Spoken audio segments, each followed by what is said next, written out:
साथ संदीप बर्तवाल और आप देख रहे हैं बीबीसी उत्तराखंड। आज हमारे साथ यहाँ पर यूकेडी के दिग्गज नेता और हाल ही में यहाँ पर यूकेडी से जो नगर अध्यक्ष बने हैं योगेश चौधरी जी। सर बहुत स्वागत है आपका बीबीसी उत्तराखंड। नमस्कार संदीप भाई, और आपके बीबीसी न्यूज़ को मैं धन्यवाद करता हूँ जो आपने हमें अपनी बात रखने का मौका दिया। चौधरी जी, सबसे पहले एक बड़ा सवाल ये है कि चुनाव अब सर पर है, 1 साल का समय बचा हुआ है और इस बार यूकेडी में हाल में ही यहाँ पर एक बड़ी रैली आयोजित हुई। इससे पहले भी तमाम कार्यक्रम देखने को मिला, लेकिन पहली बार पोखरी में इतनी बड़ी संख्या में लोग यूकेडी से जुड़ रहे हैं। उसके पीछे का कारण क्या है? संदीप भाई देखो, सबसे पहले तो जो राष्ट्रीय पार्टी है उनसे लोग परेशान होने लग गए हैं। आप खुद देख रहे होंगे कि आज आए दिन में क्या हो रहा है हमारे उत्तराखंड में। हर दूसरे दिन हत्याएं हो जा रही हैं, हर दूसरे दिन कुछ ना कुछ परेशानियां इन पार्टियों के द्वारा की जा रही है, देखिए आप। और फिर दूसरा कारण क्या है कि उत्तराखंड क्रांति दल यहाँ की क्षेत्रीय पार्टी है, अपनी क्षेत्रीय पार्टी है। आप देखो हर राज्यों में लगभग क्षेत्रीय पार्टियाँ ही ज़्यादा राज करती हैं। तो जो यहाँ का अभी उत्तराखंड ये गैरसैंण राजधानी का मुद्दा है, तो उस पर कोई भी पार्टी काम नहीं कर रही। कब से वो ढांचा पड़ा, इतना करोड़ों रुपया खर्च करके पड़ा हुआ है। तो उत्तराखंड क्रांति दल ने जो मेन मुद्दा रखा है कि भाई हम सबसे पहले गैरसैंण को अपनी अस्थायी राजधानी में, और होनी भी चाहिए हमारी तरफ से, हमारी दृष्टि से होनी भी चाहिए कि हम इसीलिए उत्तराखंड क्रांति दल से जुड़े हुए। इससे पहले तो हम कंटिन्यू कांग्रेस के साथ ही रहे, हमने वोट जब भी किया कांग्रेस पार्टी को भी किया। लेकिन यही सब देखते हुए दूसरे प्रदेशों से लोग आ रहे हैं, यहाँ पे ज़मीनें खरीद दे रहे हैं। हमारे लोग देखो सारे के सारे बेरोज़गार पड़े हुए हैं। सरकारें तो कह रही है कि भाई हमने तो इतना रोज़गार दिया, उतना रोज़गार दिया। देखो ना, आज सारा युवा वर्ग उत्तराखंड क्रांति दल की तरफ क्यों चल रहा है? अगर रोज़गार तुमने दिया है तो क्यों लोग चूज़ कर रहे हैं? उत्तराखंड क्रांति दल में देखो हर दिन लोग कितने सदस्य बन रहे हैं, वो भी सारे युवा हैं और महिलाएं हैं। बीच का जो तबका है जो पीने पाने वाला है उसको तो हम कह नहीं सकते, लेकिन जो हमारे युवा हैं और महिलाएं हैं वो इस बार यूके की तरफ आ रही हैं। अच्छा चौधरी जी, एक बड़ा सवाल ये है, हाल में ही यहाँ पर रैली आयोजित हुई, उसमें यूकेडी के प्रदेश केंद्रीय नेतृत्व से लेकर प्रदेश के तमाम लोग आए हुए थे। तो क्या लगता है आपको इस समय पोखरी में क्या नया बदलाव आया है? और आप लोग जैसे पहले कांग्रेस में थे और अब यूकेडी में हैं, तो कैसे आप कांग्रेस से आपका मोहभंग हुआ? मैंने आपको कहा ना, दोनों राष्ट्रीय पार्टियां होंगी। देखो क्षेत्रीय पार्टी होने का मतलब है कि उसने जो भी काम करेगी अपने क्षेत्र के लिए करेगी। अब आपने देखा होगा अभी जो न्यूज़ पे चल रहा है सांसद निधि, कोई आगरा में खर्च कर रहा है, कोई दूसरी जगह खर्च कर रहा है। अगर यहाँ से अगर क्षेत्रीय पार्टी जीत के जाती है तो उसके तो सारे अपने होंगे ना, क्षेत्र के लिए सारा काम करेंगे।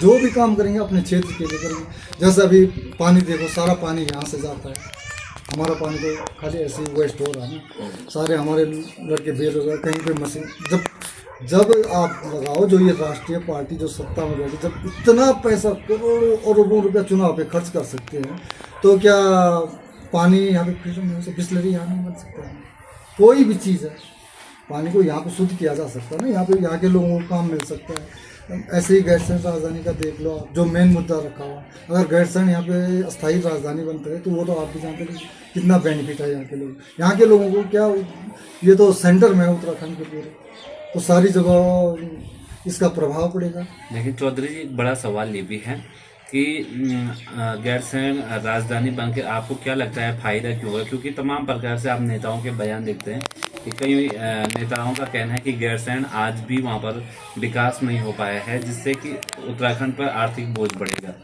विकास जब गैरसैंण पे आप काम ही नहीं कर रहे हो तो विकास अपने आप तो होगा नहीं। जो पार्टी सत्ताधारी है, अब आप हम लोगों से सोचेंगे कि यार हम लोग गैरसैंण का विकास करें, तो जो मतलब हम तो अब जुड़ रहे हैं यूके से, हम जुड़ रहे हैं, तो जो सत्ता में नहीं है, जो हम लोग घरों में, लड़के लोग घर बेरोजगार घरों पे बैठे, तो वो विकास करेंगे क्या? गैरसैंण जो सत्ताधारी पार्टी है वो काम करेगी तो तभी विकास होगा ना। तो आपको क्या लगता है यूकेडी जनता के बीच में क्या कुछ मुद्दे आप लोग ले जा रहे हैं? यूकेडी का सबसे पहला तो वही है कि वो गैरसैंण को अस्थायी राजधानी बनाएंगे। दूसरा जो अपना जल जमीन का है, भू कानून है 1950 वाला, कि भाई कोई भी बाहरी व्यक्ति यहाँ पे ज़मीन नहीं खरीद सकता है। सबसे पहले यहाँ के जो युवा लोग हैं, जो यहाँ के अस्थायी निवासी हैं, सबसे पहले उनको ब्रेक दी जाएगी। सर जैसे पोखरी और बद्रीनाथ विधानसभा की बात करें तो आप लोग क्या इस बार 2027 में क्या यूकेडी वापसी करेगी और किन किन मुद्दों को लेकर आप जाएंगे चुनाव में?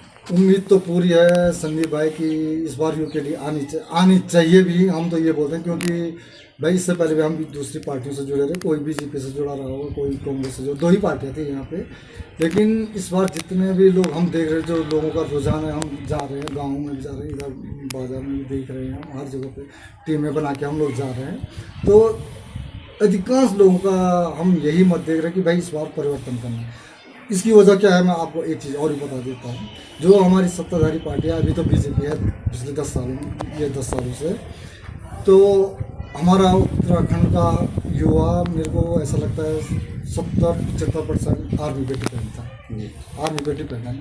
हम भी देखो, हमारे माँ पिता इस जो भी हैं बुजुर्ग लोग हैं, पेंशन वाले हैं सारे, मतलब आर्मी पे डिपेंड।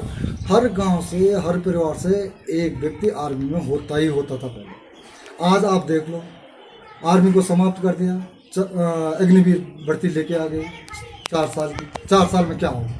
बैंक वाले लोन देने के लिए मना कह रहे कि शादी भी तुम नहीं कर सकते 4 साल तक। तो 4 साल में युवा क्या कर रही है आप बताओ? 4 साल वो आर्मी की नौकरी कर रही है। अब उसको भी कहते थे कि इससे रोजगार बढ़ जाएगी, तो भर्तियाँ देख रहे हैं आप। हमारे टाइम में जब हम हाई स्कूल इंटर पास किए थे, तो कभी गोचर में भर्ती, कभी गोपसर में भर्ती, कभी श्रीनगर में भर्ती, कभी गैर, मतलब कोई छोटी यहाँ मेरे को तो ऐसे, यहाँ पोखरी में भी हमने भर्तियाँ देखी हैं, गोपेश्वर में हमने भर्तियाँ देखी, अगस्त मुनि में हमने भर्तियाँ, खुद हम गए हैं, देवाल में हम गए हैं भर्ती होने के लिए, इधर पौड़ी साइड में सारी, तो लैंसडाउन तो खैर क्षेत्र ही है। आज कहाँ गई सारी भर्तियाँ? अगर रोजगार बढ़े हैं तो आज तो पर दूसरे दिन भर्ती होनी चाहिए थी, जिस हिसाब से आपकी 4 साल की भर्ती है। तो सर जैसे यूकेडी का अगर सरकार में आती है तो क्या विजन रहने वाला है नौकरी को लेकर या तमाम चीज़ें? मैं वही कह रहा, अगर क्षेत्रीय पार्टी हो तो सबसे पहले तो वो तो अपने क्षेत्र ही देखेगी ना, उसको बाहरी राज्यों से क्या मतलब है। उसका जो भी राजस्व होगा वो अपने क्षेत्र पे खर्च करेगी, अपने क्षेत्र में। अब जैसे सुबह राजधानी खुलती, तो राजधानी खुलेगी तो भाई सारी चीज़ें होंगी ना वहाँ पे, हॉस्पिटल भी अच्छे बनेंगे, होटल भी खुलेंगे, लॉज भी खोलेंगे, तो उनमें तो रोजगार हमारे ही लोगों को मिलेगा ना, ऐसा तो नहीं कि कोई बाहर ही आ जाएगा। अच्छा चौधरी जी, जैसे आप लोग अब पोखरी में इस बार बड़े बड़े यहाँ पर दिग्गज रहते हैं, उन पार्टियों से आप कैसे पार कर पाएंगे? आप पोखरी की कोई 5 प्रमुख समस्याएं जो आपको दिखती हैं और जिनके कारण आप भाजपा कांग्रेस से छोड़कर आप यूकेडी में आए? आप देखो, अगर यहाँ का देखें आप, तो जो बद्रीनाथ विधानसभा से जो भी बड़े नेता हैं सारे पोखरी से, मंत्री भी रहे तो पोखरी से रहे हैं, विधायक भी रहे तो पोखरी, अब तो राज्यसभा सांसद हमारे पोखरी से हैं, जो सत्ताधारी पार्टी के प्रदेश अध्यक्ष हैं वो भी पोखरी से हैं। हमारी किसी से व्यक्तिगत दुश्मनी तो किसी से भी नहीं है, चाहे वो भंडारी जी हैं, चाहे बुटोला जी है, चाहे महेंद्र भट्ट जी हैं। आप खुद चले जाओ, अभी भी चले जाओ यहाँ हॉस्पिटल में, आप चले जाओ, आप 20 रुपया, 25 रुपया, 50 रुपये की जो भी पर्ची होगी वो पर्ची कटेगी, आपको सर दर्द की गोली भी बाहर से मेडिकल से लेनी पड़ेगी। बताओ ना आप, इतने बड़े बड़े लोग यहाँ पे होंगे, यहाँ पे हॉस्पिटल के ये हाल हो रखे। रोड आप देख लो, आप भर्जी के उधर चले जाओ, जो हमारे राज्यसभा सांसद हैं उनके गांव की तरफ आप रोड पे चले जाओ, उस रोड पे आप तो गए होंगे, आप तो पत्रकार जाते रहते हैं। अभी उनकी स्कूल का देखो क्या हाल है, उनको नहीं दिख रहा होगा, उनको भी तो दिख रहा होगा। सारी रोडों की ऐसी कंडीशन हो रही है, तो आप बताओ ना, जहाँ से इतने बड़े, इस पोखरी को तो कहाँ रहना था आज की डेट में। आपको क्या लगता है नेताओं को क्यों यहाँ के लिए उदासीन नेता रहते हैं? वही कह रहा मैं कि देखो, हर कोई, किसी ने राजनीति को कमाई का जरिया बना दिया, चाहे वो खरीद के बनाए, चाहे वो किसी को तोड़ के बनाए, चाहे किसी को मार के बनाए, लेकिन वही जरिया बना दे कि भाई हमारी कुर्सी नहीं जानी चाहिए। तो ऐसे में तो विकास होना तो बहुत मुश्किल है, ऐसे में नहीं हो सकता ना विकास। विकास के लिए तो भाई हर किसी को, हर वर्ग को, हर किसी को एक साथ लेके चलोगे काम पे, बच्चों के भविष्य पे। आप शिक्षा पे देखो, शिक्षा क्या है, एक स्कूल बता दो ना कि इन्होंने एक नई स्कूल बना दी है कोई, जहाँ जो बनी हुई है उनमें भी अब टीचर लोग नहीं है, सारे बच्चे ऐसे बेरोजगार घूम रहे, कोई कहीं घूम रहे, कोई सब नशे की हाथ सब पकड़ लिया बच्चों ने। अच्छा, कांग्रेस से एक नई उम्मीद की किरण लखपत बुटोला जागे थे और आप भी कांग्रेस के कार्यकर्ता हुआ करते थे, तो उनसे क्या आपका मन वो भंग हुआ कि आप यहाँ? मेरा उनसे नहीं हुआ मन बोल। वैसे देखो मैं पर्सनल लखपत बुटोला के साथ तो नहीं जुड़ा था, मैं तो पार्टी के साथ ही रहता था पहले से, कांग्रेस पार्टी के साथ ही। जब भंडारी जी रहे तो उनके साथ रहा, जब बुटोला जी आए, मतलब जो भी चेंज हुआ हम तो पार्टी के साथ रहे हैं। लेकिन कांग्रेस तो खत्म हो रही धीरे धीरे। देखो ना आप यहाँ पे देखो, आज कांग्रेस का कुछ बोलबाला है, एक कार्यक्रम में कोई सदस्य नहीं, कोई किसी के पास कोई पद नहीं। ऐसे में तो पार्टी थोड़ी चलती। आप ये सोच के चलोगे कि भाई हम सिर्फ चुनाव के टाइम पे जनता के बीच में जाएंगे और सब कुछ सही हो जाएगा, तो बहुत टफ। वो कंडीशन अलग थी जब बुटोला जी चुनाव लड़े थे, और अब कंडीशन अलग है। क्योंकि उस टाइम में आधा से ज़्यादा लोग तो ये थे कि जो भंडारी सुना रहे थे कि वो भाई पार्टी छोड़ के क्यों गए, आपको भी पता होगा ना। आज को आप लगता है कि आज बीजेपी, कांग्रेस और यूकेडी में किस में आप अपनी पार्टी को किसके साथ देखते हैं कि इसके साथ हमारी कड़ी टक्कर होने वाली है? मुझे तो ऐसा लगता है भाई, जिस तरह से हम लोगों को पूछ रहे हैं, लोगों को देख रहे हैं, तो यूकेडी के से आगे कोई भी नहीं निकल पाएगा इस बार। फिर भी कोई एक पार्टी कांग्रेस, अब देखो मैं वही तो कह रहा ना आपको, कांग्रेस तो कहाँ रह गई है तब, जब कांग्रेस का कोई कार्यकर्ता ही नहीं। अभी देखो कुछ दिन पहले, तब तक हमने तो ये यूकेडी ज्वाइन भी नहीं की थी, गणेश गोयल जी बोलते हैं वहाँ से कि भाई हमारी जो पार्टी के जितने भी कार्यकर्ता हैं, जो भी हैं, मतलब जो पदाधिकारी हैं, जो कार्यकर्ता हैं, वो लोग, ये अंकिता भंडारी का इतना बड़ा मामला चल रहा है अंकिता भंडारी, कि अंकिता भंडारी के मामले में कैंडल मार्च निकालना। आपने पोखरी में देखा, पोखरी में आपने देखा होगा बीजेपी वालों ने पुतले तो फूंक दिए, लेकिन कैंडल जलाने वाला नहीं। तो कहाँ है आपके पदाधिकारी? आप देखो ना भाई, आप किसी को जिम्मेदारी दोगे, आप आदमी को जोड़ के चलोगे तभी तो होगा ना। मतलब सीधे तरीके से आपको लगता है कि यहाँ पर कांग्रेस का संगठन जीरो है? जीरो, वो तो जीरो। इसलिए तो हम लोग यूकेडी, अब देखो आज तक तो यूकेडी का बोलबाला भी नहीं था, क्योंकि यूकेडी एक ही बार की थी, उसके बाद खत्म ही जैसे। तो जो आशीष नहीं आए हैं अभी, जो कि युवा का चेहरा है, और जो उनकी सोच है, उनकी सोच जो है वो बहुत अच्छी सोच है। उन्होंने जो उत्तराखंड के लिए अपनी सोच रखी है, अब वो जय पहाड़ जय पहाड़ी कह रहे, तो कितने लोग कह रहे हैं कि ये मैदानी बाबू। भाई देखो, उत्तराखंड को तो पहाड़ों से घिरा जय बोलते हैं ना, ऐसा तो है नहीं। उत्तराखंड में ज़्यादा जैसे जिनमें जो पहाड़ों से टच होते हुए हैं, तो जय पहाड़ जय पहाड़ी में तो कोई नहीं होना चाहिए। फिर राजधानी सबसे पहले तो गैरसैंण की थी ना यहाँ। भाई अब कोई नेता बोला कि वहाँ ठंड लग रही, कोई बोला वहाँ ऑक्सीजन नहीं। जो गैरसैंण में लोग हैं क्या वो मर गए हैं? वहाँ ऑक्सीजन नहीं है। अच्छा, आप बताओ। तो बड़ा सवाल यहाँ पर यूकेडी के इस समय नगर अध्यक्ष हैं यहाँ पर योगेश चौधरी जी। साफ तौर पर इन्होंने कहा है कि कहीं ना कहीं भाजपा के जो नेता हैं उनका बयान इन्होंने देखा कि गैरसैंण में ऑक्सीजन नहीं है। चौधरी जी, एक बड़ा सवाल और आखिरी सवाल आपसे पूछूंगा कि 27 का चुनाव बेहद ही नज़दीक है और यूकेडी के लोग तमाम प्रकार से लगातार जनसंपर्क अभियान कर रहे हैं, तो आपको क्या लगता है आने वाले समय में आप किस प्रकार से इस अभियान को तेजी देंगे और क्या कुछ कार्यक्रम रहने वाले हैं? देखो, हम तो अभी आपने देखा होगा संदीप भाई, हम तो जिस दिन से जुड़े, मतलब हम जिस दिन से जुड़े, रैली भी उसके बाद हुई, तो आपने रैली तो देखी होगी यहाँ पर, आपने देखी होगी। मेरे को लगता है सबसे बड़ी रैली हुई होगी। तो हम उसी दिन से दिन रात करके हर घर में जाएंगे, हम अपनी टीमें बना के हर घर जा रहे हैं, हम लोगों को समझा रहे हैं। और लोग समझाना क्या, लोग अब खुद ही समझ रहे हैं। क्योंकि देखो, इन दोनों पार्टियों से हर आदमी आज परेशान हो गया। आप भी देख रहे होंगे कि हर आदमी यही चाहता है कि भाई परिवर्तन होना चाहिए। अब पहले परिवर्तन के तौर पर कोई विकल्प नहीं था तीसरा। आपने देखो, आपने इससे पहले यूकेडी की रैली देखी यहाँ पे, हुई नहीं पोखरी में, और इस बार जो हुई तो आपने भी देखी होगी किस प्रकार से रैली हुई। शायद बीजेपी वालों ने भी देखी होगी, कांग्रेस वालों ने भी देखी होगी कि किस प्रकार से लोग जुड़ रहे हैं। और अभी तो इतना, इससे आगे अब तो इस स्टार्टिंग हो गई। परसों ही आपने ब्लॉग में देखा होगा, हमारा एक सदस्यता अभियान का कार्यक्रम, आप नहीं थे उस दिन, तो लेडीज़ों की देखो ना, ज़्यादा लेडीज़ें जुड़ी थी उस दिन।